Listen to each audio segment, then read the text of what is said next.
12 nouveaux visages, celui de jeunes et femmes et 4 ressortissants thaïlandais libérés hier des mains du Hamas après 54 jours de captivité.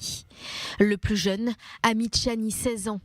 Il résidait au domicile de sa mère dans le kibboutz Be'eri le 7 octobre lorsque plusieurs terroristes du Hamas sont entrés dans sa maison et l'ont kidnappé dans sa chambre.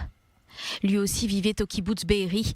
Liam Or, 18 ans, enlevé par des terroristes avec ses cousins et son oncle à leur domicile. Ses cousins, Noam et Alma, avaient été relâchés samedi. Sa mère a été tuée par le Hamas.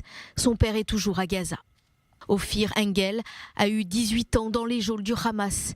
Originaire de la région de Jérusalem, il avait été kidnappé au kibboutz Be'eri alors qu'il rendait visite à sa petite amie.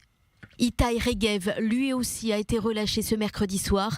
Sa sœur Maya, blessée à la jambe, avait été libérée samedi soir.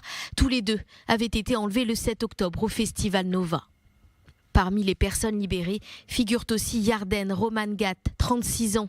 Elle a pu retrouver son mari, Alon, et sa fille Geffen.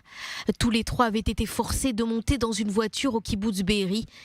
Près de la frontière, ils avaient sauté de la camionnette. Alon et Geffen ont réussi à fuir, mais Yarden avait été rattrapée et emmenée à Gaza. Elle aussi a retrouvé la liberté hier soir. Moran Stelayanai, 40 ans, cette créatrice de bijoux, avait été enlevée au Festival Nova. Liat Beinin Atsili, 49 ans, né aux États-Unis, guide touristique à Yad Vashem, avait été kidnappé avec son mari Aviv au kibboutz Niroz. Il est toujours à Gaza.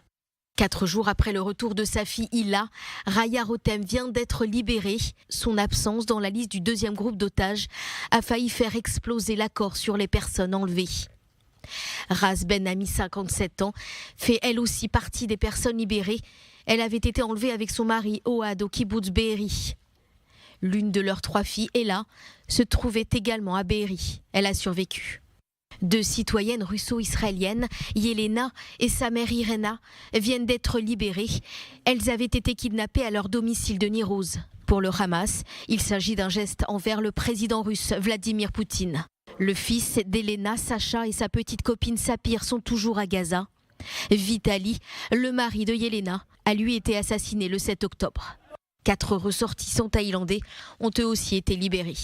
Ce jeudi matin, 15 minutes avant l'heure limite, Israël a accepté une nouvelle liste. La trêve est alors prolongée de 24 heures. Cette 7e liste d'otages vivants a été communiquée aux autorités israéliennes.